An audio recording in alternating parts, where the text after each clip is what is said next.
સૌને જય શ્રી કૃષ્ણ.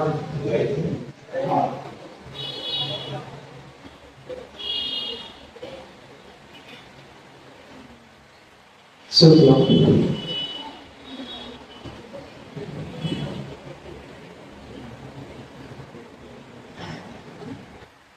આ પાછળ બેસી ગયા દેખાય છે મારે? નહીં ને? તો કેમ હસવું આવે?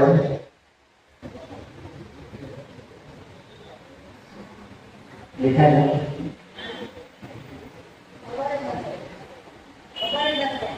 અચ્છા.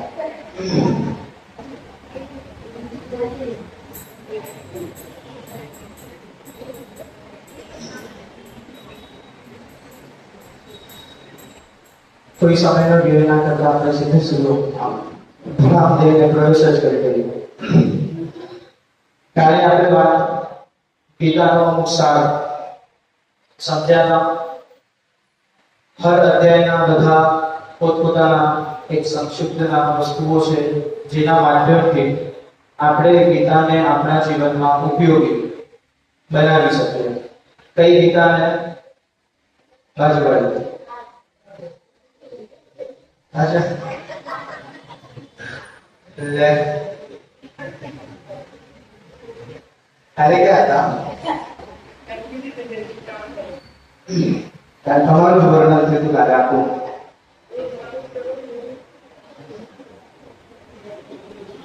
તો રૂપમાં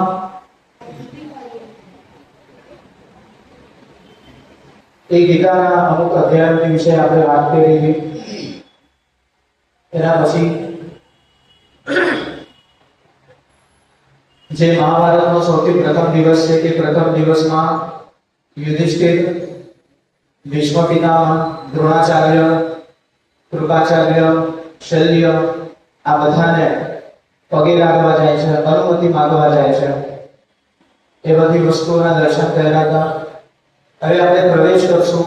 આજના દિવસમાં મારો એટલો પ્રયત્ન રહેશે કે મુખ્ય રૂપથી ત્રણ જે પાત્ર છે એ ત્રણ પાત્રોની આપણે આમ ટીપું થોડુંક સમજી શકશું. સૌથી પહેલા તો છે ભીષ્મ પિતામહ, પછી બીજા છે કર્ણ અને અભિમન્યુ. પ્રયત્ન કરશું અભિમન્યુ સુધી પહોંચવાનો. કાં તો અભિમન્યુને પહેલા લઈ લેશું અને કર્ણને પછી લાગશું. તો એ કેસ કદાચ જો કર્ણ અધૂરા રહી જાય, કેમ કે જોઈએ હાલો સમય વર્તે જે યોગ્ય હશે થશે. ટૂંકમાં વસ્તુ એવી છે કે સર્વપ્રથમ જે પહેલો દિવસ હતો એ પહેલા દિવસમાં બધાનો અવાજ ઓછો થઈ જાય તો મજા આવી જાય.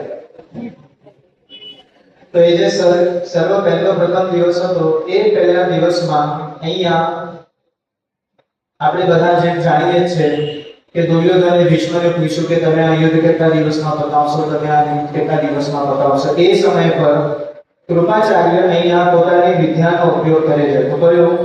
તેમ કહેવાય કે જ્યોતિષ.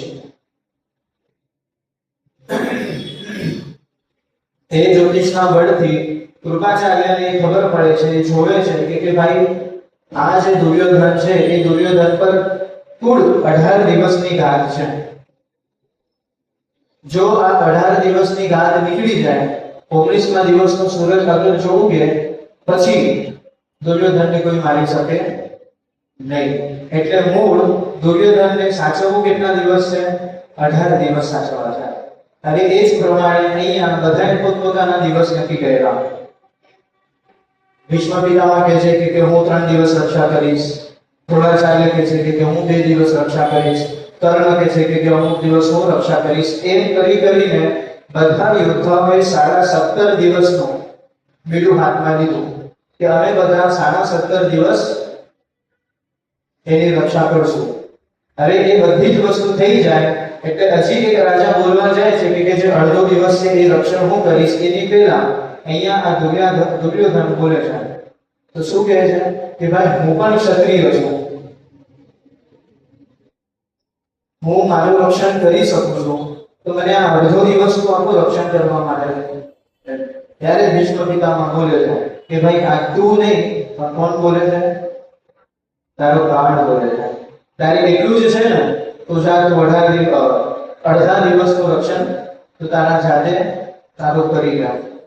હવે આ બધી જ વસ્તુ થઈ અને એ વસ્તુ અહીંયા કૃષ્ણ ભગવાનને ખબર પડી કે શરૂઆતના જે 3 દિવસ છે એ કોના હાથમાં છે? ભીષ્મ પિતામહના હાથમાં છે. અને જ્યાં વાત ભીષ્મ પિતામહની આવે ને એટલે ત્યાં વાત પૂરી જ થઈ જાય. કદાચ જો તમને બધાને ખબર હોય તો ઠીક, અને ખબર હોય તો આ વસ્તુને આપણે ટૂંકાવી દઈશું જેથી કંઈક બીજી વસ્તુ જાણવા મળે.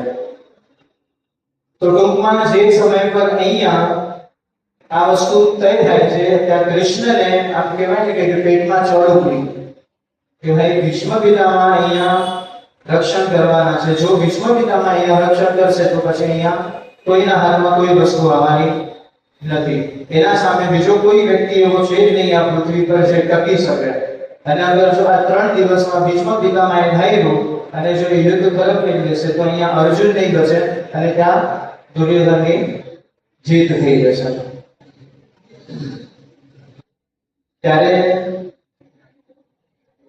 બે ઘટનાઓ અહીંયા મારે તમને બધાને કહેવી છે. સર્વ પહેલી તો કે અહીંયા એક કૃષ્ણ તરત જ જાય છે અર્જુન પાસે અને એ અર્જુન ને કહે છે નહીં, એની પહેલા દુર્યોધન હજી એક વસ્તુ ભીષ્મ સાથેનો એક આખો સંવાદ છે અને એ સંવાદ કર્યા પછી ભીષ્મ પોતાની શક્તિનું પ્રદર્શન કરવામાં દુર્યોધનને અહીંયા એટલું કહે છે કે તને એટલું જ છે ને જ્યાં 3 દિવસ પર મૂક્યા ખાલી કાલનો એક દિવસ મને આપી દે.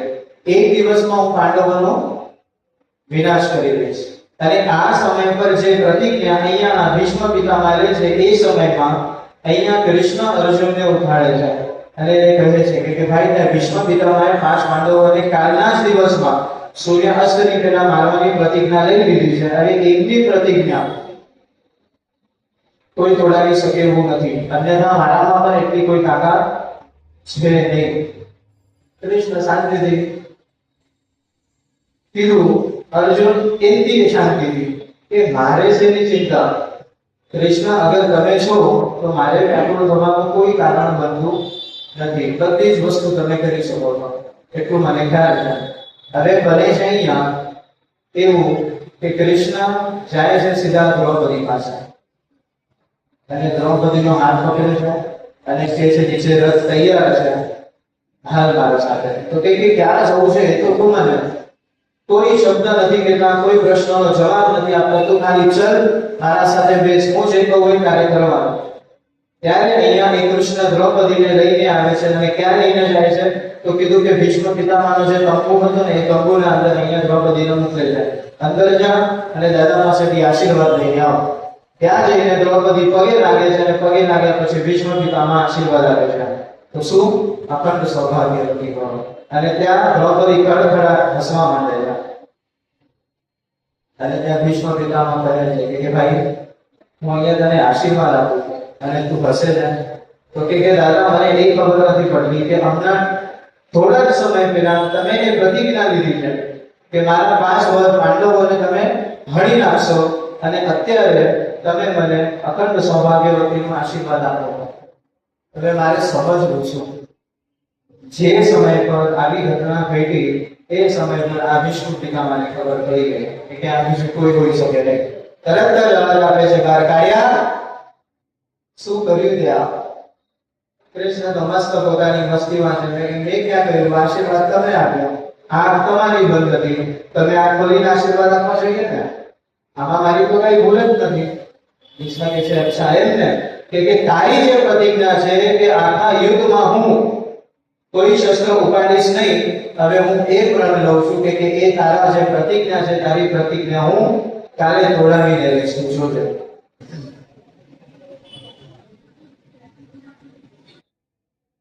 ભીષ્મ પિતામહ સ્વયં જે સમય પર યુદ્ધ લડવા જાય ને એ સમય પર વ્યાસજી અહીંયા એમનું જે વર્ણન કર્યું છે ને અદ્ભુત વર્ણન કર્યું છે. કે કોઈ દિવસ કોઈ વ્યક્તિ એ વ્યક્તિઓમાં હું પણ આવી ગયો એટલે વ્યાસ પોતે કે હું પોતે આવી ગયો કે મેં કોઈ દિવસ કાળને કાં તો યમના ઝઘડાને મોઢુંને ખુલ્લું જોયું નથી. પણ જે સમય પર આ ભીષ્મ રણ મેદાનમાં ઉતરેલા ને ત્યારે મને ખબર પડી કે જ્યાં ભીષ્મ પિતામહ એ કાળ કરતા પણ વધારે પ્રભાવશાળી છે. એ જે ધારે એ કરી શકે છે. આવા વર્ણનો ભીષ્મ પિતામહ માટે થઈને વ્યાસજી આપ્યા હતા. અને આવી પ્રતિજ્ઞા જાણે લે છે કે કાલના દિવસમાં હું તારી પ્રતિજ્ઞા તોડાવીશ કૃષ્ણ, તારે જે કરવું એ કરી દેતો.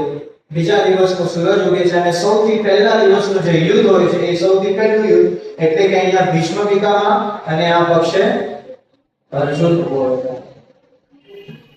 અને અહીંયા એ યુદ્ધ ખડખડાટ ચાલુ થયું. કોને કેટલા બાણ માર્યા, કોને શું કર્યું, એ બધું વર્ણન આપણે ના કરતા એ જ મુખ્ય આપણે રૂપથી જોઈએ કે જે સમય પર અહીંયા ભીષ્મ પિતામહ અર્જુનને બાણથી મારે છે, તો ત્યારે અહીંયા એવું લખે છે કે ત્યારે એ અર્જુન પાસે જેટલી પણ વિદ્યાઓ હતી એ બધી જ વિદ્યાઓ શૂન્ય અવસ્થામાં આવી ગઈ છે. કાંઈ વસ્તુ અર્જુનને સમજાતી નથી.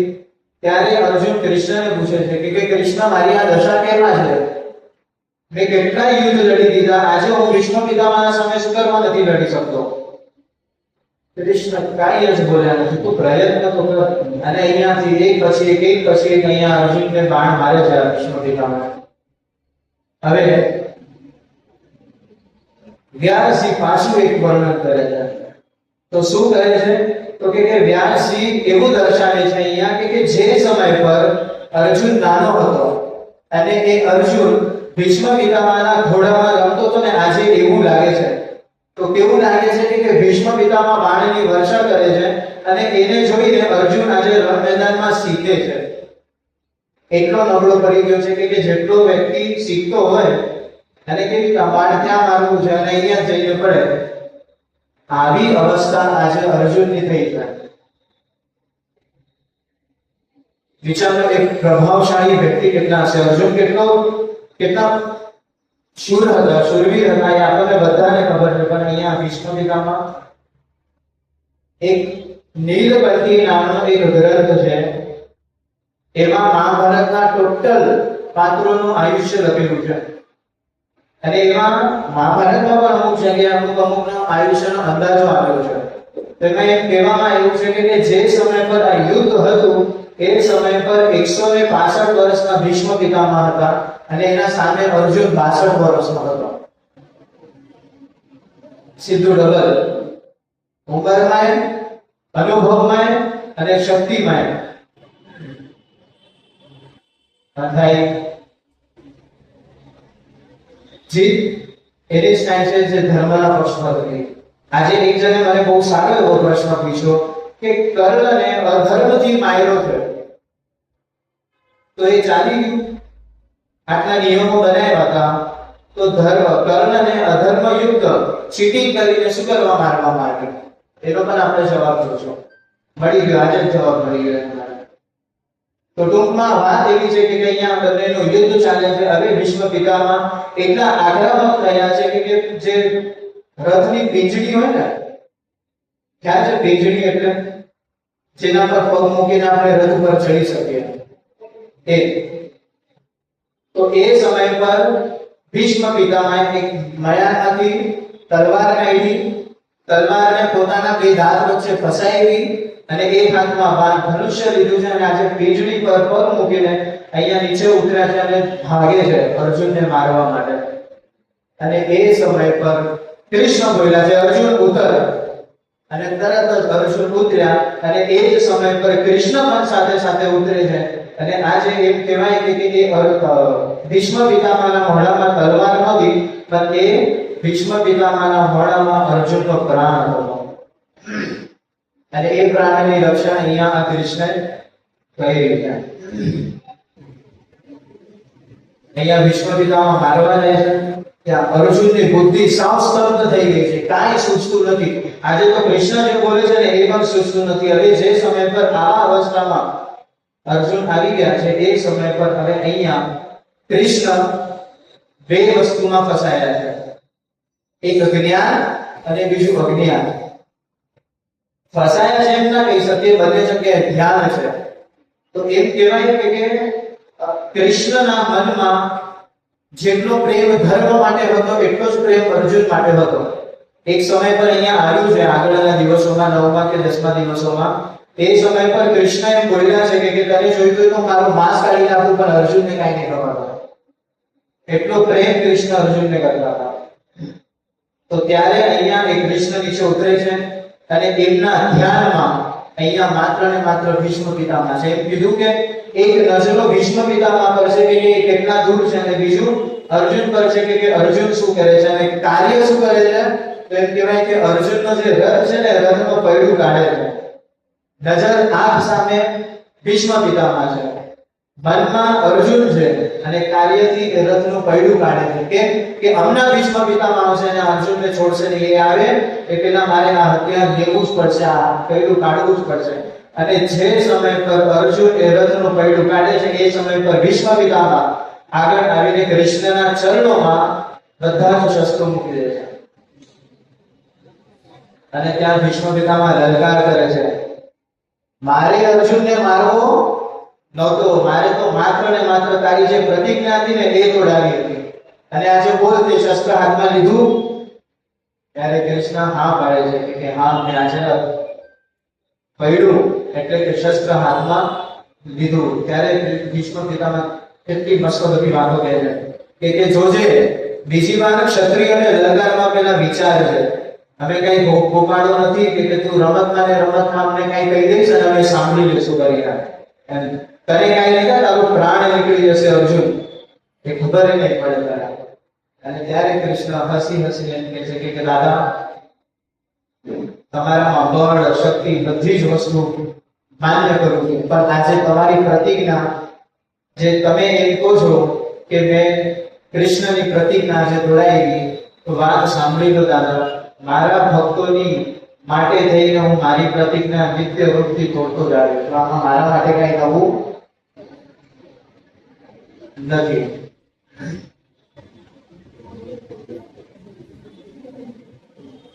પહેલા દિવસથી યુદ્ધ શરૂ કરીને 10 દિવસ સુધી, 9 દિવસ ગણો, 9 દિવસ સુધી આ ભીષ્મ પિતામહ યુદ્ધ રહ્યું.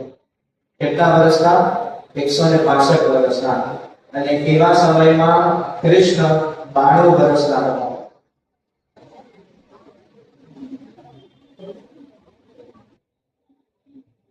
આજે વાંચવામાં આવ્યું છે, આપણે જે ગીતા માં જે પહેલા અધ્યાયમાં જે વિષાદ થયો હતો,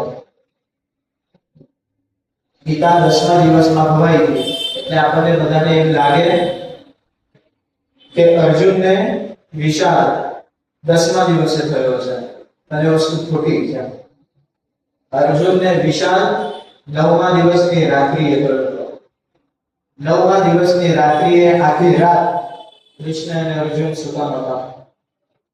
અને એનું કારણ પણ આ માત્ર જ ભીષ્મ પિતામહ.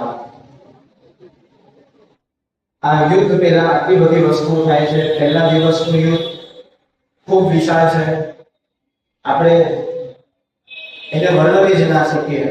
એક તો આ રહ્યું ભીષ્મ પિતામહ અને ભરત બંનેનું યુદ્ધ, પછી યુધિષ્ઠિર અને શલ્યનું યુદ્ધ આવે છે, ધૃષ્ટદ્યુમ્ન અને દ્રોણાચાર્યના યુદ્ધ આવે છે, સુશર્મા, સુદક્ષિણા, કંભોજ રાજા, એ બધાના યુદ્ધ આવે છે.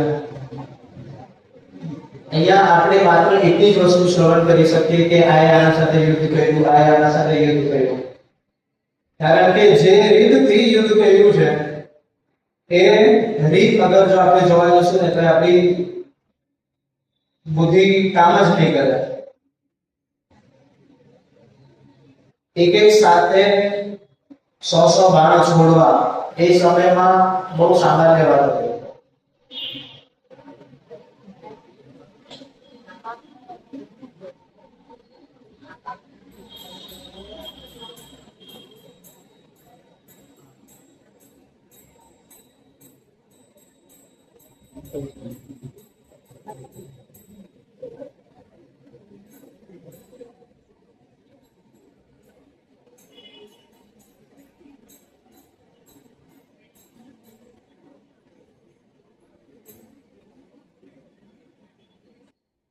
ટૂંકમાં આપણે એટલી જ વસ્તુ શ્રવણ કરી શકીએ છીએ.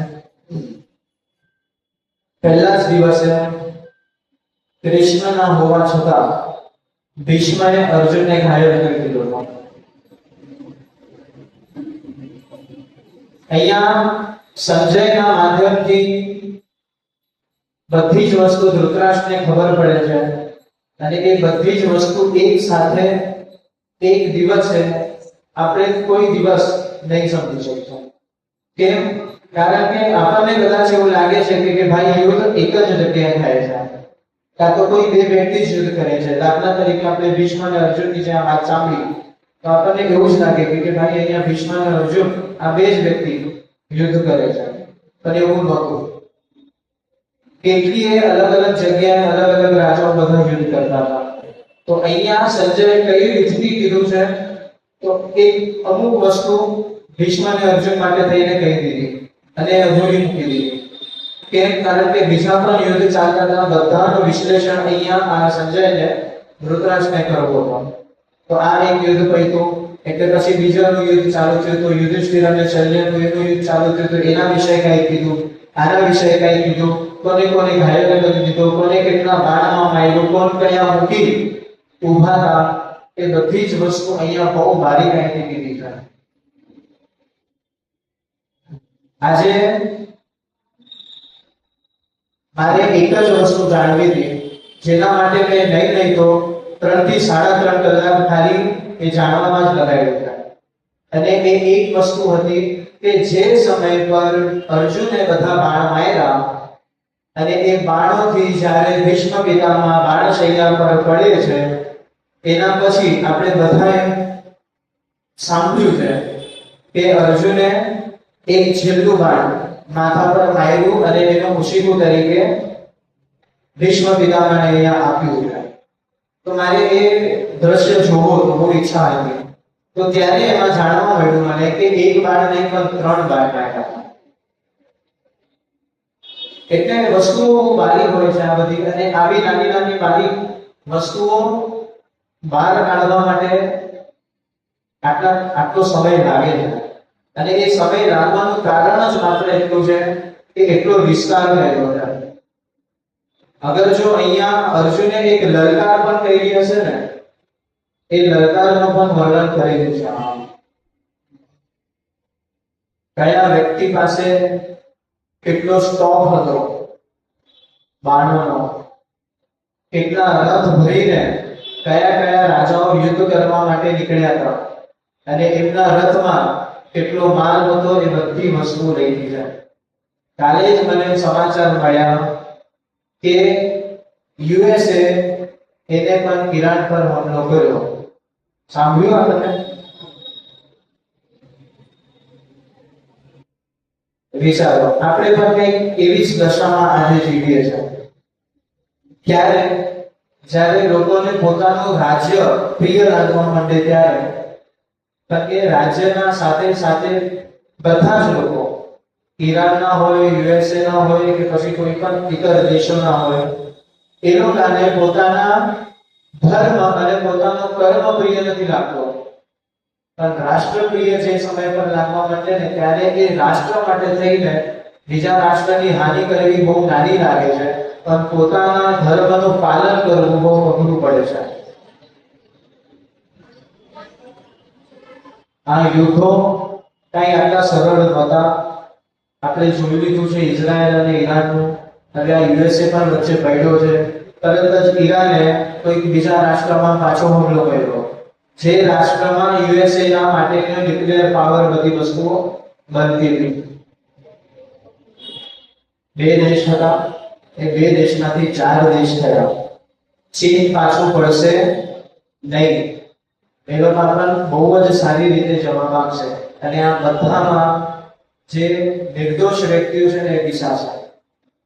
કોઈ એક વ્યક્તિ એક ગાદી પર બેઠો છે અને એ એક ગાદી પર બેસીને એના રાષ્ટ્રને ચલાવવાનું વિચારે છે તો એ વસ્તુ ખોટી છે. ચાણક્ય એમને નગરોમાં નીકળતા નહોતા કે નગરની વચ્ચે શું ચાલે છે ને એ જાણવું જોઈએ. વ્યક્તિઓના સાથે શું થાય છે, એમને શું જોઈએ છે એ જાણીને જે વ્યક્તિ રાજ કરે ને એને રાજા કહેવાય.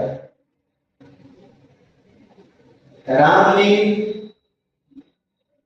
ગમે તેવી જીવન રહ્યું, કેવું પણ જીવન રહ્યું, પણ તે છતાં સીતાના વિયોગમાં તો વિયોગમાં કોઈ પણ કારણવશ એ રામ નગરમાં નીકળ્યા હતા કે મારા નગરમાં શું ચર્ચા ચાલે છે. શું જરૂર હતી? કારણ કે જે સમય પર નગર માટે પુરુષાર્થ થાય છે એ સમય પર દ્રષ્ટિ નગર પર હોવી જોઈએ, ગાદી પર હોવી એવું જરૂરી નથી. અને અહીંયા આ જ વસ્તુ થાય છે. એ વસ્તુમાં આપણે પણ કંઈ કરી શકશું નહીં. જે સમય પર સાયરન વાગશે ચૂપચાપ લાઈટ બંધ કરીને આપણે પણ ઘરે બેસી જવું પડશે. અને ત્યારે તમે કોઈ દિવસ વિચાર્યું છે કે શું કૃષ્ણ આવશે તમારી મદદ કરવા? ક્યારે આવશે?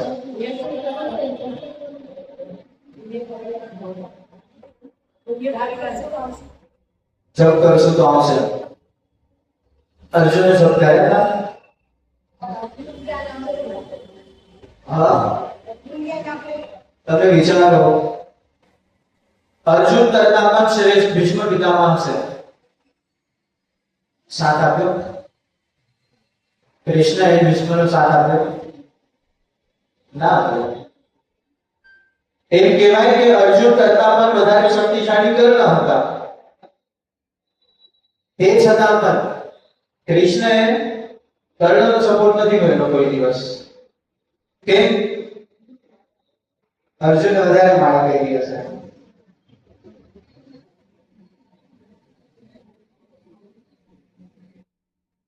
માળા કરવાથી શું થાય? શું થાય? જે દિવસે ઇન્દ્રિયો અને મનની વાત કરી હતી ત્યારે એક વ્યક્તિ મને ત્યાં આવીને કીધું હતું કે મન બહુ ચંચળ છે. તો એ જે વિચલિત મન છે ને એ મન થોડીક સમય માટે સ્થિર રહે, થોડાક સમય માટે ખરાબ વિચારો આવે નહીં. આના માટે થઈને એક વ્યવસ્થા બનાવવામાં આવી છે કે ભગવાનનું નામ જપ કરવું, જેથી તમે કુમાર્ગે જાઓ નહીં, કોઈ બુદ્ધિ તમારા ઉપર ના થાય, કોઈ વ્યર્થ ના ફાલતુ વિચારો તમારા મગજમાં ના આવે ને એટલા માટે થઈને. એ બધી વસ્તુઓ તો આપણે નામ લઈને રોકી દીધી, પણ પુણ્ય પછી પાછું કંઈક સારું પણ ઉત્પન્ન કરવું પડશે ને. તો એ સારું ઉત્પન્ન કેવી રીતે કરશું? ખરાબ રીત તો આપણે આપણા સુધી આવવાના દીધો, પણ આપણે સારાને બોલાવવો છે, કાં તો આપણે સારા તત્વો પાસે, સારા વ્યક્તિ કે ઈશ્વર પાસે જવું છે, તો એના માટે પુરુષાર્થ જોઈશે. જપ કરવું એ પુરુષાર્થમાં કાઉન્ટ નહીં થાય.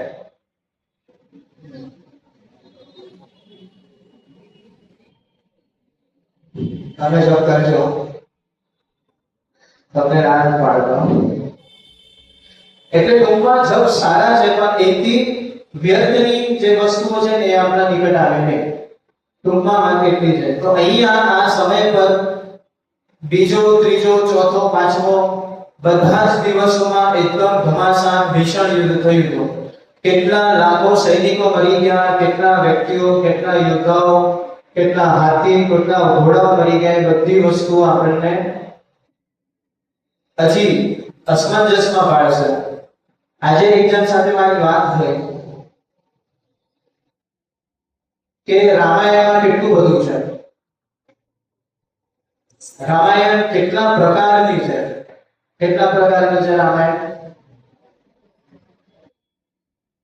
તો તુલસીદાસજી પોતે એમ કહે છે કે રામાયણ શતકોટી પ્રકાર, 100 કરોડ પ્રકારની અલગ અલગ રામાયણો છે.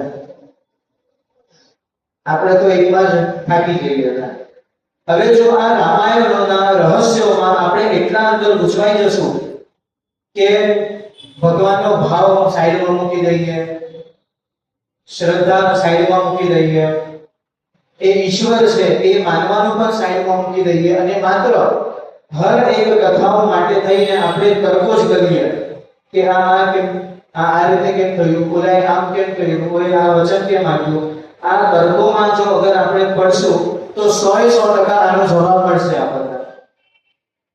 નહીં મળે એવું નથી, પણ કોઈ એવી અવસ્થા આપણા જીવનમાં આવી જશે કે જે સમય પર જવાબ મળ્યો ને એ સમય પર આપણા મનની ભક્તિ અને ભાવ ઓછો થઈ ગયો છે.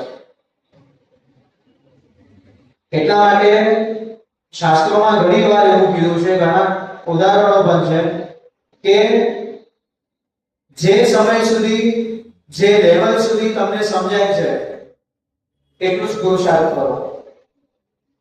તમારી બુદ્ધિ અને જ્ઞાનથી વધારીને અગર જો તમે પુરુષાર્થ કરીને અંદર ઉતરશો તો જ્ઞાન મળી જશે, પણ સાથે સાથે ભાવ ઓછો થતો જશે. વાત કેવી ના જોઈએ, પણ આ વસ્તુઓ બધી તમે કદાચ ક્યારેક ને ક્યારેક જોઈ હશે. એટલે કહું છું કે જે સમય પર આપણા ઘરે પૂજા થાય, મસ્ત પ્રેમથી આપણે ભગવાનનો શૃંગાર કરીએ, ભગવાનની મૂર્તિને ચાંદલો કરીએ, અને બ્રાહ્મણ આમ તરભાનું પકડીને ભગવાનનું આખી જે પ્લેટ છે એ લોટા પર મૂકે, એ સમય પર કદાચ ક્યારે એવું થઈ જાય કે ભગવાન પડી જાય, તો યજમાનોના મનથી કે એમના મોઢેથી હાઉસ એવો અવાજ આવતો હોય. એ તરત જ ત્યાં વાગે. ક્યાં વાગે? જ્યાં ભાવ છે ત્યાં વાગે. તો ઓલા બ્રાહ્મણને કઈ થાય જ નહીં, તરત જ આ મૂર્તિ સીધી કરીને મૂકી દે છે.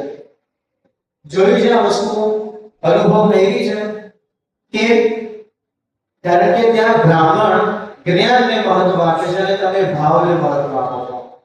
અને જ્યાં જ્ઞાન છે ત્યાં ભાવ ઓછો થઈ જાય છે, અને જ્યાં ભાવ છે ત્યાં જ્ઞાન ઓછું પડી જાય. એટલા માટે જ કૃષ્ણએ કીધું છે કે હું ત્યાં જ વસું છું, ત્યાં ભાવ છે. ગોપીઓ પાસે કઈ જ્ઞાન નહોતું, એ કઈ મંત્રો બોલીને ભગવાનને બોલાવતા નહોતા, બસ કઈ આંખ બંધ કરી યાદ કરીને ભગવાન હાજર. કેમ? કારણ કે ભાવમાં 100% વધારે શક્તિ છે. જ્ઞાનમાં પણ છે, મંત્રોમાં પણ છે, પણ ભાવમાં અહીંથી નીકળે અને જ્ઞાનમાં અહીંથી નીકળે. વસ્તુ એટલી જ છે. ઈશ્વર જો અહીંયા બેઠો હોત તો જ્ઞાનથી આપણે એને પકડી શકત, પણ ઈશ્વર બેઠો ક્યાં છે? મનમાં બેઠો છે, એટલે એને ભાવથી જ પકડાશે. રાવણમાં કેટલું જ્ઞાન હતું, જ્ઞાનથી પ્રાપ્ત થયા, પણ દશા કેટલી ભલી થઈ, કારણ કે ભાવ ત્યાં ક્ષીણ થઈ જાય છે. જલારામ બાપા પાસે કયું જ્ઞાન હતું? મીરા પાસે કયું જ્ઞાન હતું? કોઈ જ્ઞાન નહોતું. એટલી જ બુદ્ધિ કે ભાઈ રામ રામ બોલો, તડકા થોડીક વાર વગાડો એટલે ભગવાન પ્રસન્ન અને તરત જ આવી જશે. અને એના માટે આવતા પર તમે અહીંયા કલ્યાણ ભજન કરો, આવશે કોઈ? આપણે બહુ ભાવ પણ નથી. કેમ? કારણ કે આપણે બંનેને સાથે લઈને ચાલીએ, જ્ઞાનને પણ અને ભાવને પણ. એટલે બે લાવડીમાં પગ છે એટલે ક્યારેક ને ક્યારેક તો આપણે ઝોલા ખાઈને પાણીમાં પડી જશે, અને પાણીમાં પડીએ એટલે કબાટમાંથી કુંડલી બહાર નીકળે, હે ને?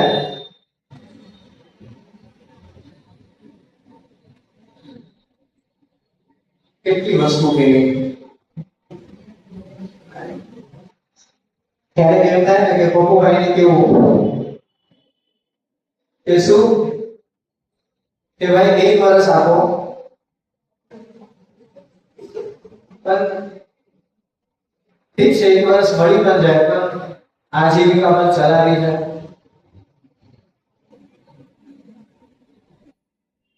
તો ટૂંકમાં બીજા ત્રીજા દિવસમાં પણ બધા ઘમાસાન યુદ્ધ થયા હતા. સૌથી 10મા દિવસ સુધીનું અધ્યયન કર્યું છે. 10માથી સીધા 14મા દિવસ પર ટૂંકો માર્યો છે. તો એ 10માં 10 દિવસોમાં 14 દિવસ 14મા દિવસને છોડી દઈએ આપણે, પણ એ 10 દિવસોમાંથી સૌથી ભીષણ યુદ્ધ અગર જો થયું હોય તો 5મા અને 10મા દિવસે થયું હોય. સૌથી વધારે વ્યક્તિઓની હાનિ અગર જો થઈ હોય તો આ 2 દિવસોમાં થઈ છે. બંને પક્ષોની, કૌરવ પક્ષની પણ અને સાથે સાથે પાંડવ પક્ષની પણ. બીજા દિવસે પણ અગર જો યુદ્ધની શરૂઆત થઈ હોય તો આ જ ભીષ્મ પિતામહ અને અર્જુનથી થઈ છે. હર રોજનું વ્યૂ અલગ અલગ ગોઠવવામાં આવતું. આ 18 દિવસોમાં કયા પક્ષે કયું વ્યૂ ગોઠવ્યું, એ પક્ષના વિરુદ્ધમાં લડવા માટે બીજા પક્ષે કયું વ્યૂહ ગોઠવ્યું, એ બધું પણ આમાં આવે છે. એ વ્યૂહમાં અંદાજિત કેટલા સૈનિકોની જરૂર પડી, કેટલા હાથીની જરૂર પડી, કેટલા ઘોડાઓની જરૂર પડી, એ બધા વસ્તુઓનું પણ વર્ણન આગળ પાછળ ક્યાંક ને ક્યાંક બધી વસ્તુ ફિક્સ કરીને આપી જ છે. કોઈ વસ્તુ એવી નહીં હશે, આપણે કહીએ ને કે ભાઈ તમારા જીવનમાં કોઈ પણ પ્રશ્નો અગર જો હશે તો 700 શ્લોકની ગીતા ખોલો તો એમાં તમને તમારો જવાબ મળી જશે. સાંભળ્યું છે ને? કદાચ આપણે અમલ નહીં કર્યું હશે, પ્રયત્ન નહીં કર્યો હશે કોઈ દિવસ, પણ સાંભળ્યું ચોક્કસ હશે. તો આ આપણા જીવનના પ્રત્યેક પ્રશ્નનો જવાબ અગર આ 700 શ્લોક આપી શકતી હોય તો વિચારો આ એકલા શ્લોકમાં કેટલી સામર્થ્ય હશે, કેટલું તાકાત હશે. બધી જ વસ્તુઓનો જવાબ આપણાથી તમને મળશે, એમના વિષય પર અને પોતાના જાત વિષય પર. બસ વસ્તુ સમજવા જેવી છે કે એ વસ્તુને આપણે કઈ રીતે સમજીએ છીએ.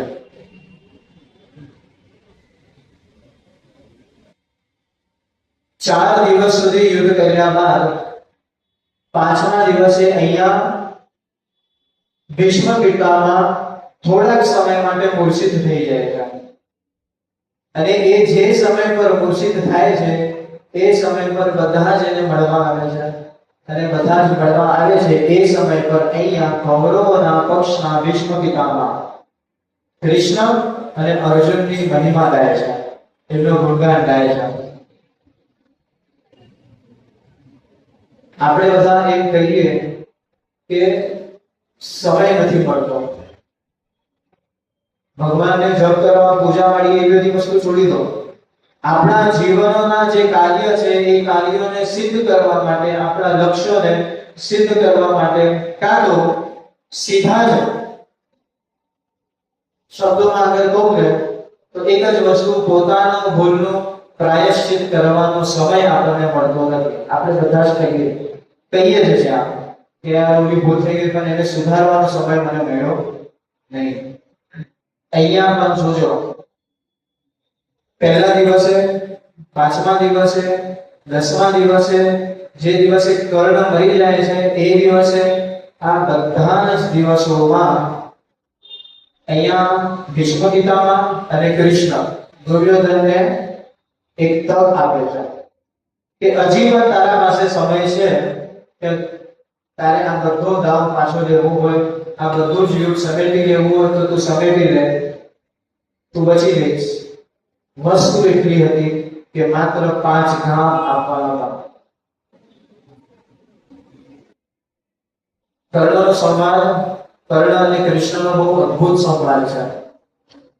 જે સમય પર સંધિ લઈને કૃષ્ણ જાય છે સામેવાળા પક્ષ પર, એ સંધિના સમય પર દુર્યોધન અહીંયા કૃષ્ણને અપમાનિત કરે છે. કૃષ્ણ પાછા આવે છે અને એ સમય પર, જે સમય પર કૃષ્ણ પાછા આવે છે તો ત્યારે કૃષ્ણ પાછા આવીને બીજે ક્યાંય નહીં પણ સીધા કર્ણને મળવા જાય.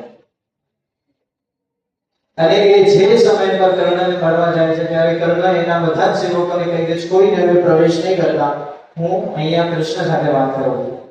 ત્યારે કૃષ્ણએ કર્ણને કીધું હતું કે તારા ભાઈને 5 ઘા નથી આપવા, તારા મિત્રોને 5 ઘા નથી આપવા. તો કે સીધી જ વસ્તુ છે, ના જ આપણે ને એને થોડી દે આપી દેતા હોય. ત્યારે એને કીધું કે ભાઈ સોયના નામ પર આ બધા શ્લોક વાંચો કોઈ દિવસ. તો ટૂંકમાં અહીંયા કૃષ્ણ કર્ણને સંધિ મૂકે છે. તો શું? તો કે જો આ બહુ વિનાશકારી વસ્તુ થવાની છે, બધા જ આમાં હણાઈ જશે, પણ આજે હું તને એક તક આપું છું કે જો તને તારું જીવન પ્રિય છે તો તું આ પક્ષ છોડીને અહીંયા આવી જા.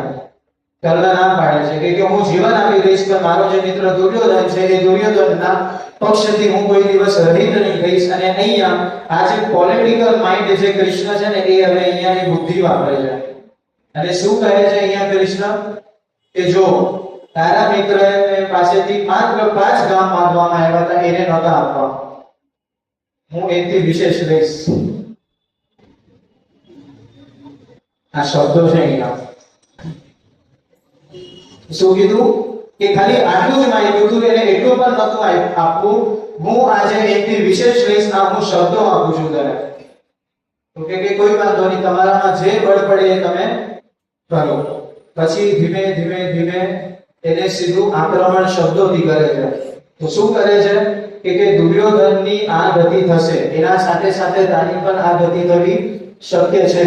બચવું છે તો આ પક્ષમાં આવી જા, નથી બચવું, અચ્છા નથી બચવું, હજી વાત સાંભળ. તો શું વાત સાંભળ? કે એક જ વસ્તુ તને કહીશ, તું વિચારજે કે જો તું પાંડવોના પક્ષમાં આવી જઈશ તો અર્જુન તારો દ્વારપાળ બનશે, એટલી મારી ગેરંટી. જો તું પાંડવોના પક્ષમાં આવી જઈશ તો યુધિષ્ઠિર તને હવા રાખશે અને તું સિંહાસન પર બેઠો હોઈશ, એટલી મારી ગેરંટી. અહીંયા લોભ આવે છે, લાલચ આવે છે, પણ આ કર્ણ કોઈ પણ લાલચથી ડરમકતા નથી. કહે છે કે નકુલ અને સહદેવ આ બંને તારા સેવામાં હંમેશા તત્પર રહેશે. અને અંતમાં જઈને કૃષ્ણ કર્ણને અહીંયા એટલું કહે છે કે ચલ કોઈ વાંધો નહીં, માત્ર ખાલી મને એટલી વસ્તુ સાંભળી લે કે તું જે સમય પર પાંડવ પક્ષમાં આવીશ ને એ સમય પર તારું માન વધી જશે. કૌરવ પક્ષમાં દુર્યોધન અને ધૃતરાષ્ટ્ર કોઈ પાસે શક્તિ નહીં હશે કે તને હરાવી શકશે. તું અહીંયા રહે છે, એ લોકોનું અન્ન ખાય છે, પાણી પીવે છે, પણ માન સન્માન તો નથી મળતું તને. લોકો તને શુદ્ધ પુત્ર કહીને જ બોલાવે છે. માન ક્યાં જાય? ચલ હજી પણ હું આજે વાત કરું છું કે જે સમય પર તું પાંડવોના પક્ષમાં આવીશ ને એ સમય પર તને ભાઈ કહેવા વાળા 5 વ્યક્તિ મળશે. એ સમય પર દીકરા કહેવા વાળી એક માં મળશે તને. તો આ સમય પર કર્ણની બુદ્ધિ બંધ થઈ ગઈ છે. ત્યારે જોજો કૃષ્ણ ચતુરતાઈ કે છે કામ કર, આપણે આ મહેલમાંથી બહાર નીકળીએ. કે તો કે બહાર નીકળીએ તો ખરા. ત્યારે એ સમય પર કર્ણ પોતાનો રથ કાઢે છે અને કૃષ્ણને પાછળ બેસાડે છે અને કર્ણ પોતે રથ ચલાવે છે. જોજો આ વસ્તુ કર્ણ અને કૃષ્ણ પાસેથી શીખજો કે તમારા ઘરે કોઈ પણ વિશિષ્ટ વ્યક્તિ આવે ને તો ડ્રાઈવરને ચાવી આપીને એમ નહીં કહેતા એને મૂકી આવો, પોતે જજો, પોતે રથ આપજો, પોતે ગાડી ચલાવીને એને મૂકવા જજો. તો અહીંયા જે સમય પર કર્ણ પોતે ગાડી ચલાવતા રથ ચલાવે છે, કૃષ્ણ પાછળ બેઠા છે. ચાલુ રથમાં કૃષ્ણ કર્ણની બાજુમાં આવીને બેસી જાય છે કે પાછળ બેસીશ તો મારે જે તારા કાનમાં નાખવું છે હું નાખી શકીશ નહીં. આ કર્ણના સભામાંથી કે કર્ણના ઘરમાંથી બહાર કાઢવાનું કારણ શું રહ્યું છે કૃષ્ણનો? હંમેશા હું એક જ વસ્તુ કહું છું કે કૃષ્ણ શ્વાસ લે છે ને એનું પણ એક કારણ છે અને કૃષ્ણ કોઈના શ્વાસ લઈ લે છે ને એનું પણ કોઈ કારણ છે. કોઈ વગર, કોઈ કારણ વગર એ કાર્ય કરતો જ નથી. અડધી વાત કહી દીધી, અડધી વાત કહી દેવામાં શું વાંધો હતો? આરામથી કહી શકતા હતા. પણ મહેલની બહાર કાઢીને શું કરવા? તો એમ કહેવાય એક સાયકોલોજી પણ છે અને તમને બધાને વસ્તુની ખબર પણ હશે કે તમે જે વાતાવરણમાં રહો છો ને એ વાતાવરણનો પ્રભાવ તમારી બુદ્ધિ પર 100% પડે. અને એ દૂષિત વાતાવરણમાંથી બહાર કાઢવો હતો. કેમ? કારણ કે અહીંયા જો હું બોલવા જાઉં છું ને એ બધા જ વસ્તુ એના કાનમાં પડે અને એને અસર થાય. તો ત્યારે એ કૃષ્ણ કર્ણની બાજુમાં જઈને બેસી જાય છે. અમુક વસ્તુ કહે છે, કર્ણ માનતો નથી. પછી ચતુરાઈ કે કંઈક કામ કર, તારો રથ મૂકી દે, આપણે મારા રથમાં જઈએ. પોતાના રથમાં બેસાડે છે અને હવે અહીંયા પોતે કૃષ્ણ રથ ચલાવે છે. કર્ણ કહે છે કે તમે રથ નહીં ચલાવો, નથી સારા લાગતા. તો કે તું ચલાવીશ, કોઈ વાંધો નહીં, ચલાવ, પણ મારે એક શરત છે. તો શું? તો કે રથ ચલાવતા ચલાવતા બધી જ વસ્તુ બહુ ધ્યાનપૂર્વક તારે સાંભળવી પડશે, તો હું તને વાત કરું. સ્વાભાવિક છે, પછી બાજુમાં બેઠી હોય આપણી ઘરવાળી અને બાજુમાં બિચારો બેઠો હોય, એ ગાડી ચલાવતો હોય અને અહીંયાથી કે મને અહીંયા શોપિંગ કરાવો, મને આ કરાવો, ઓલું કરાવો, એટલે ગાડી ભાવ થઈ જ જાય ને. એટલે ટૂંકમાં ધ્યાન ના રહે એટલી વસ્તુ કહેવા માંગુ છું.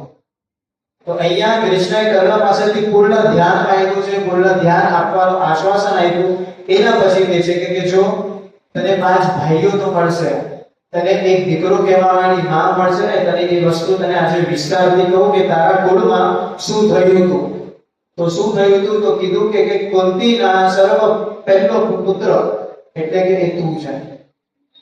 કુંતીનો અગર જો કોઈ પહેલો દીકરો હોય તો એ યુધિષ્ઠિર નહીં પણ કર્ણ તું છે. તું વિચાર આજે 5 પાંડવોનું માન સન્માન કેટલું છે, અને એ જ માના ગર્ભથી તે જન્મ લીધો હતો અને તારું માન સન્માન કેટલું છે વિચારી લે. આ માન સન્માન જો અગર તને જોવે છે તો હું જ્યાં જાઉં છું ત્યાં તું આવો મારા સાથે.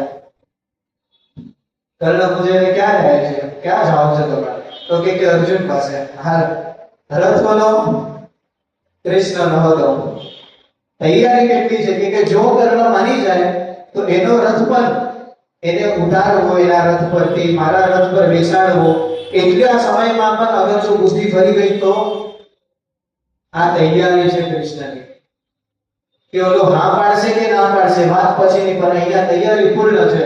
હા પાડે એટલે મારે તો ત્યાં જ જવું છે, અને ના પાડે તો ઓલાને ઉતારીને મારે જ્યાં જવું છે ત્યાં જતો રહીશ.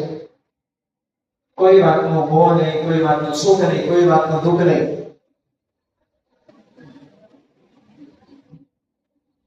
તો ટૂંકમાં અહીંયા કર્ણ ના પાડે. જો આપણે ભીષ્મ પિતામહની અડધી કથા જોઈ અને કર્ણની અડધી કથા છોડી દેશું. પહેલા ભીષ્મની બતાવશું અને પછી કર્ણની બતાવશું. તો અહીંયા વાત ખાલી 10મા દિવસની જ કરી રહી. તો એ 10મા દિવસના યુદ્ધમાં 10મા દિવસના યુદ્ધના પહેલા 9મી રાત્રિ જે હતી એ 9મા રાત્રિના દિવસે ભીષ્મ પિતામહે વિચારી લીધું હતું કે હવે કાલે મારે શું કરવું છે. અને એ ભીષ્મ પિતામહે વિચારી લીધું હતું સામે કૃષ્ણની પણ એટલી તૈયારી કરી. બંને એકબીજાને મારવા માંડે છે. હવે તમે વાત આ બધી કેટલી સરળ લાગે છે. ભીષ્મ પિતામહ આપણને બધાને વસ્તુઓની કથાનો ખબર છે કે ભીષ્મ પિતામહ નું મૃત્યુનું કારણ શિખંડી હતું. આ કારણ આપ્યું કોને? પોતે ભીષ્મ પિતામહ. જે સમય પર આ બધી જ વસ્તુ થાય છે એ સમયની રાત્રિએ, એટલે કે 9મા દિવસની રાત્રિએ અહીંયા કૃષ્ણ અને અર્જુન આ બંને, યુધિષ્ઠિર પણ જાય છે,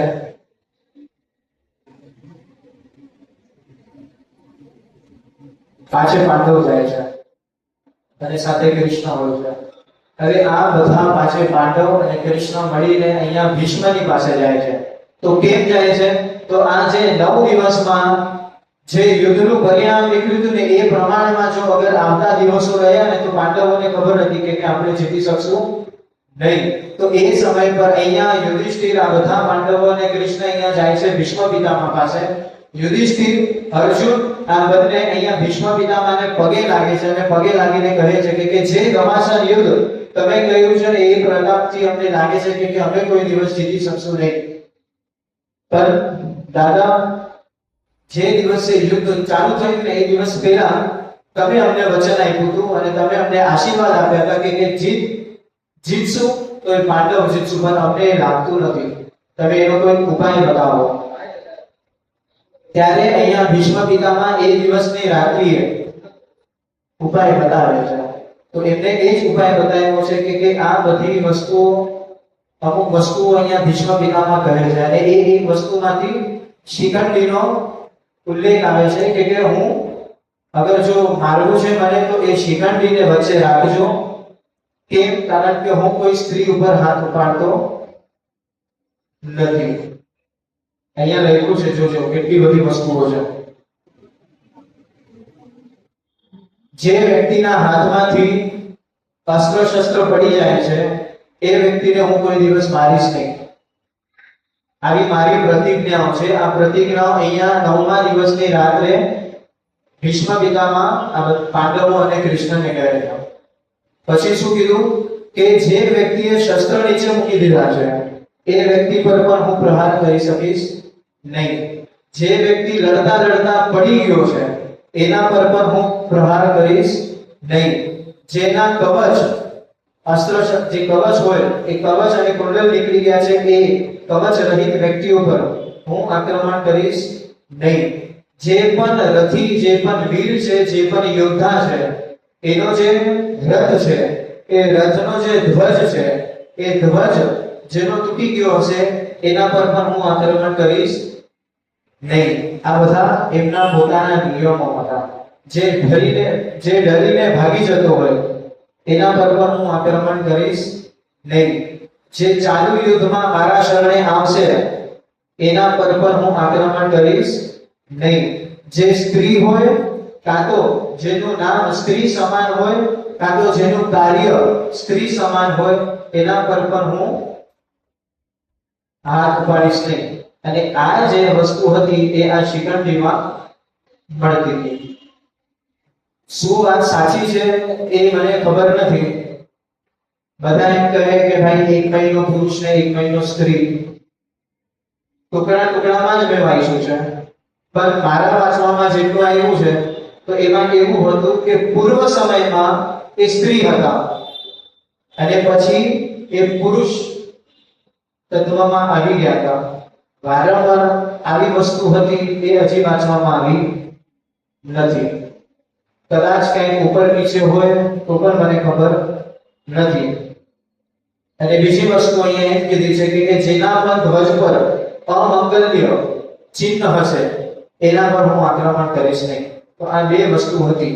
પૂર્વમાં સ્ત્રી શિખંડી હતા અને એના ધ્વજ પર અમંગલ્ય ચિહ્ન હતું, એટલા માટે થઈને એ આક્રમણ નહોતા કરવાના. તો આ વસ્તુ પોતે ભીષ્મ પિતામહે અહીંયા જાહેર કરેલી છે કે જે તે સમય પર હું યુદ્ધ કરીશ એટલે એ શિખંડીને તમારે વચ્ચે લાવવાનો, અને જે સમય પર શિખંડી વચ્ચે આવશે એ સમય પર હું મારા અસ્ત્ર શસ્ત્ર છોડી દઈશ અને એ સમય પર તમારે અર્જુનના માધ્યમથી મને મારવાનો, કારણ કે શિખંડીમાં એટલી શક્તિ નથી કે એનો બાણ મને સ્પર્શ કરી શકે. તો ત્યારે જે સમય પર યુદ્ધ ચાલતું હતું એ સમય પર બે જ પક્ષમાં એક ભીષ્મ, અહીંયા અર્જુન, અને આના વચ્ચેથી અહીંયા ભીષ્મ પર પ્રહાર કરવા માટે શિખંડી આવ્યા હતા. અને શિખંડીના પાછળથી અર્જુન બાણ મારે છે, ત્યાં વાગે છે, ઘાયલ થાય છે, અમુક ચોટો લાગે છે. અને બીજા પક્ષને એમ લાગે છે, કૌરવ પક્ષને એમ લાગે છે કે અહીંયા શિખંડીના બાણથી આ થાય છે. અને અહીંયા એવું હોતું નથી, પાછળથી અર્જુન બાણ ચલાવતો હોય છે. બહુ જ ટૂંકમાં વાત કરું કે જે સમય પર રાત્રે આવું થયું હતું એ સમય પર અર્જુનને વિષાદ થયો હતો. 10મા દિવસે સવારે નહીં. કેમ? કારણ કે અહીંયા એક કીધું છે કે જે સમય પર આ બધી વસ્તુઓ આવી કીધી અને એ સમય પર ત્યાં ભીષ્મ પિતામહ અર્જુનને આજ્ઞા આપે છે કે આ આખા પૃથ્વી પર કોઈમાં કૃષ્ણ અને અર્જુન તમને બેને છોડીને બીજા કોઈમાં સામર્થ્ય નથી કે મને પરાસ્ત કરી શકે. તમે બે જ છો. એટલે અર્જુન, હું તને એ બળ, હું તને એ આશીર્વાદ આપું છું કે તારે મને બાણ મારવા અને તારા જ બાણથી હું મૃત્યુ પામીશ અને મારું વધ થશે.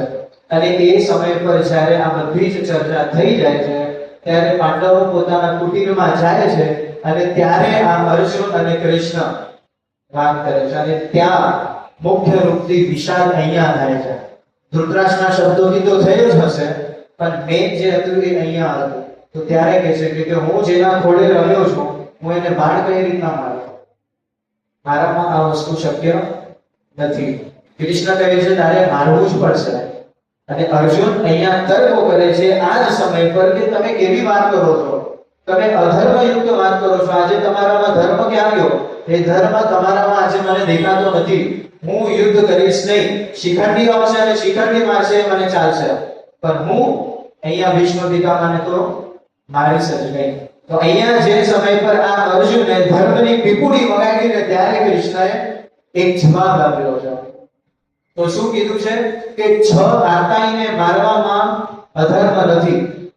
તું પાપી નહીં ગણાઈશ, મારા વસ્તુ પર વિશ્વાસ રાખતો નથી. અને એ સમય પર બહુ જ શાંતિથી કૃષ્ણએ એક જ વસ્તુ કીધી છે અર્જુનને કે તું ધર્મની વાત કરે છે ને, હું જે કહું છું ને એ જ ધર્મ છે. બોલ, યુદ્ધ કરીશ? કેટલી મસ્ત વસ્તુ કીધી છે. ધર્મ શું છે? કોઈ અન્ય વ્યક્તિઓ કોઈ વક્તા, કોઈ કથાકાર કે કોઈ જે પણ વ્યક્તિઓ છે એ કહે એ ધર્મ છે, તો અહીંયા કૃષ્ણ કહે છે બધું જ વસ્તુ ભૂલી જાઓ, હું જે બોલું છું ને એ ધર્મ છે, અને ધર્મ જાણવો છે ને તો આ વસ્તુ જાણી લે, સમજી લે કે મારા બોલેલા હર શબ્દ એટલે કે એ ધર્મ છે. ચાલવું જ પડે કોઈ વ્યક્તિને, કરે શું? કારણ કે કૃષ્ણની તૈયારી એટલી હતી કે પોતાના શરીરનો માંસ કાઢી દે છે, પણ અર્જુનને કઈ થવા ના દે, તો અર્જુનની પણ સામે એટલી તૈયારી હોવી જ જોઈએ કે આ કૃષ્ણના હર એક શબ્દ હું જીવીશ અને એના પ્રમાણે હું વર્તીશ. અને ત્યારે આ 6 આત્માઈઓનું નામ કીધું છે. 2 જગ્યા પર આ વસ્તુઓ કૃષ્ણ કહે છે. આ બંને વસ્તુઓ સાથે આપણે સમજશું એટલે ઓછા સમયમાં સમજાય. તો શું? તો ત્યારે એમ કીધું છે કે 6 વ્યક્તિઓને મારવામાં કોઈ અધર્મ નથી, તો પાપી નહીં ગણાય. તો કયા 6? તો એમ કીધું છે અગ્નિદત્ત, વિષદત્ત, નરદત્ત, ક્ષેત્રદત્ત, ધનદત્ત અને જે છઠ્ઠો વ્યક્તિ યુદ્ધમાં તને સામે પડકાર કરે એ. તો પહેલા શું કીધું? અગ્નિદત્ત. જે પણ વ્યક્તિએ અગ્નિમાં બાળીને તમને મારી નાખવાનો પ્રયત્ન કર્યો હોય એના સામે યુદ્ધ કરવું અધર્મ નથી. પછી એ વ્યક્તિ કોણ છે એ જોવાની જરૂર નથી, એના કૃત્ય જોવો. તો લાક્ષાગ્રહમાં લગાવી દીધી. પછી શું કીધું? વિષદત્ત. એટલે કે જે પણ વ્યક્તિએ ઝેર આપીને તમને મારવાનો પ્રયત્ન કર્યો છે એને પણ તમે સામે મળે મારી શકો, પછી એ વ્યક્તિ કોઈ પણ હોય. વિષ આપ્યા તો ભીમસેનને તો હા પાડે છે. પછી ક્ષેત્રદત્ત. ચોરીથી, અધર્મયુક્તથી તમારું જે ક્ષેત્ર છે એનું હરણ કર્યું હતું, તો કે હા એ પણ કર્યું હતું. પછી નર અને નારી દત્ત. દ્રૌપદીની શું અવસ્થા કરી હતી યાદ છે? તો કે હા એ પણ યાદ છે. અને પછી ધન પણ ચોરી લીધું હતું, આખું રાજ્ય કૌરવે પાંડવોને ચોરી દીધું હતું, એ પણ ચોરી કરી છે, યાદ છે? તો કે હા યાદ છે. અને બીજું શું? કાલ ઉઠીને ભીષ્મ પિતામહ તને લલકાર કરશે યુદ્ધ મેદાનમાં. અને છઠ્ઠું આ જ છે કે જે પણ મેદાનમાં લલકાર કરે એ વ્યક્તિને તમારે હણી દેવો હોય તો તમે એને મારી નાખો, એમાં કોઈ પાપ નથી. કેમ? કારણ કે આમંત્રણ એને જ આપ્યું છે. આ 6 વસ્તુઓ અહીંયા કહે છે. હવે મારા પ્રશ્નનો જવાબ પણ તમને સાથે સાથે અહીંયા આપું કે કર્ણને જે છલપૂર્વક નિયમ વિરુદ્ધ મારવામાં આવ્યો હતો, નિયમ શું હતો? કે જે વ્યક્તિના હાથમાં શસ્ત્ર ના હોય એ વ્યક્તિને મારવું નહીં. અને આ સમય પર પણ આવું જ થયું હતું. અહીંયા પોતાના રથનું પૈડું કર્ણનું અંદર માટીમાં ઢસાઈ ગયું હતું.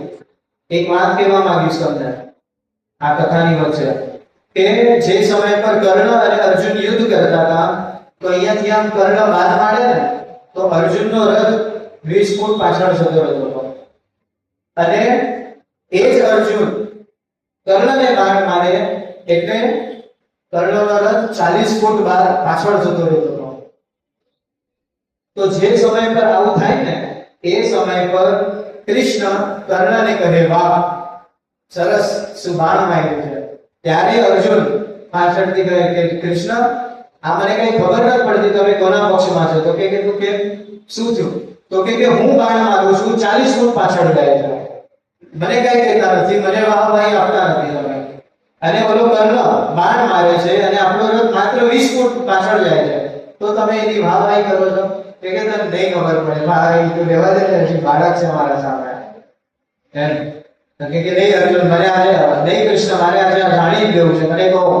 તો કે ખાલી ટૂંકમાં તને એટલું કહીશ કે એ જે રથ પર બાણ ચલાવે છે ને એ રથ પર તું, હું અને આપણા ધ્વજા પર કપિ એટલે કે હનુમાન વિરાજમાન છે, તે છતાં 20 ફૂટ પાછળ જાય છે. એટલે વિચાર એનામાં શક્તિ કેટલી હશે. આ કર્મ આવો હતો. એટલા માટે યુદ્ધની પહેલા એને પોતાના પક્ષમાં કૃષ્ણને લેવો હતો, કારણ કે એને ખબર હતી કે આ કર્ણની સામે અર્જુન લડશે નહીં. હવે અહીંયા આપણી દ્રષ્ટિમાં અહીંયા કૃષ્ણએ છલ કર્યું. તો શું છલ કર્યું? કે જે સમય પર એ રથ ધસી ગયો હતો ત્યારે ટૂંક સમય માટે એ કર્ણ અર્જુનને કહે છે ઉભો રહે, હું મારા શસ્ત્રો નીચે મૂકું છું, મારે આ પૈડું બહાર કાઢવું છે, એટલા સમય જરા તું શ્વાસ લઈ લે, હું પાછો મેદાનમાં આવું છું. અને આ સમયે કૃષ્ણ અહીંયા અર્જુનને કહે છે કે માર હમણાં જ માર, અગર જો હમણાં નહીં મારીશ તો પછી કોઈ એવો સમય નહીં આવશે કે તું કર્ણને હરાવી શકીશ. ના, આ અયોગ્ય છે, નિયમના વિરુદ્ધ છે. અર્જુન કાંઈ માનવામાં તૈયાર નથી. નિયમના વિરુદ્ધ હું જવાનો નથી, ધર્મના વિરુદ્ધ હું જવાનો નથી. હવે ત્યાંથી આ બધી વસ્તુ કર્ણને સંભળાય છે અને કર્ણ અર્જુનને હજી લલકારે છે કે મારને, કરને, અધર્મ વિરુદ્ધ કામ કર. તું તો આવો જ છે, તું તો તેવો જ છે, તું મારી સજ, મને ખાતરી છે કરીને. ત્યારે ધર્મની વાત કર્ણે ઊભી કરી અને આ રણ મેદાનમાં કૃષ્ણએ અર્જુનને છોડીને કર્ણ પાસે જાય છે અને એને કહે છે કે તું ધર્મની વાત કરે છે. જે સમય પર ચીરહરણ થતું હતું ત્યારે આ ધર્મ ક્યાં ગયો હતો? જે સમય પર સંધિ લઈને હું આવ્યો હતો, મારું અપમાન થયું હતું, હું તને સમજાવવા પર આવ્યો હતો કે આ વસ્તુ યોગ્ય નથી, ત્યારે તારો ધર્મ ક્યાં ગયો હતો?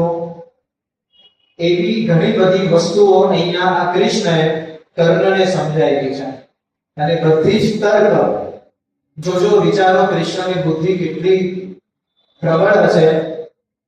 આ બધી વસ્તુ ધારત તો અર્જુનને બોલી શકતા હતા કે હું આ સમય પર એને મળવા ગયો તો, એને ધર્મનું પાલન નથી કર્યું, આમ નથી કર્યું. પણ એ સમય પર અર્જુનને નહીં પણ કર્ણને કહે છે.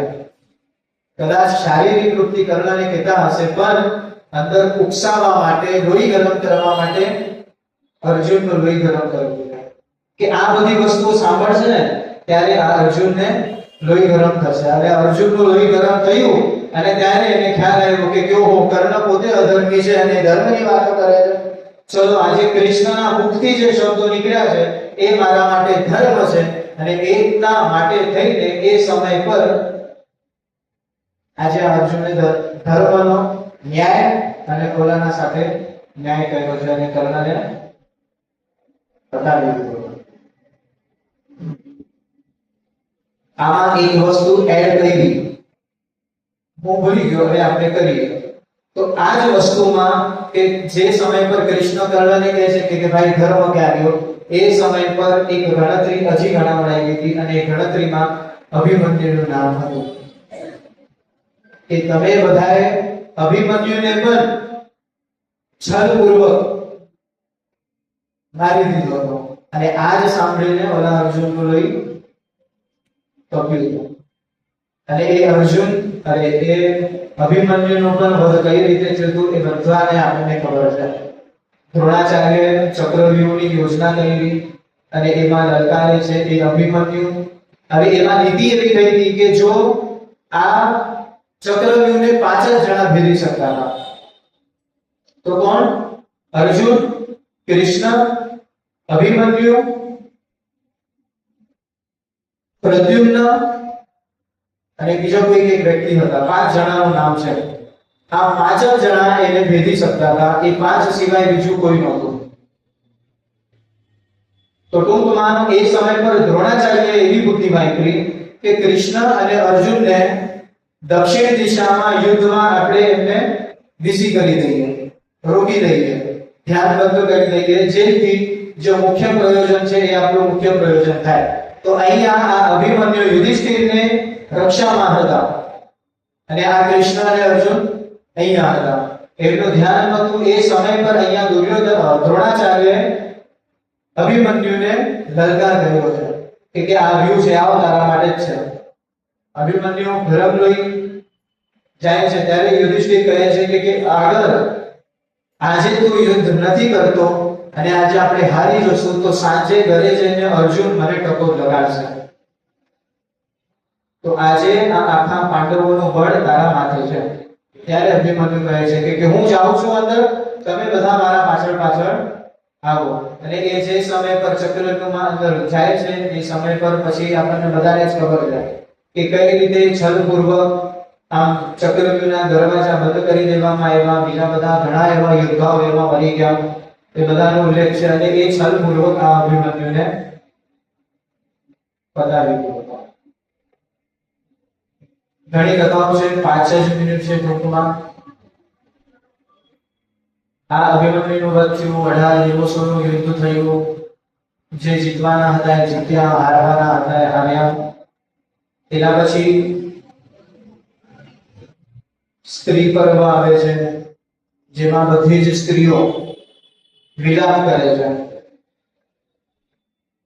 એ સ્ત્રી પર્વ પણ અદ્ભુત છે. કોને કઈ રીતનો વિલાપ કર્યો, કોણ કેટલું દુઃખી હતું, એ બધી વસ્તુઓ બતાવેલી છે.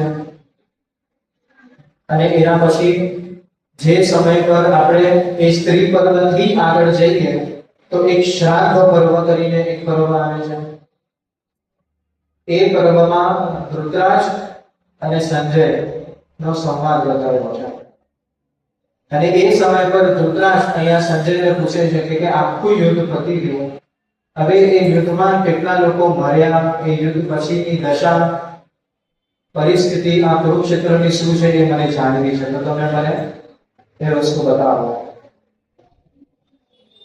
ત્યારે સંજય આખા કુરુક્ષેત્રનો શું માહોલ હતો એ બતાવે છે.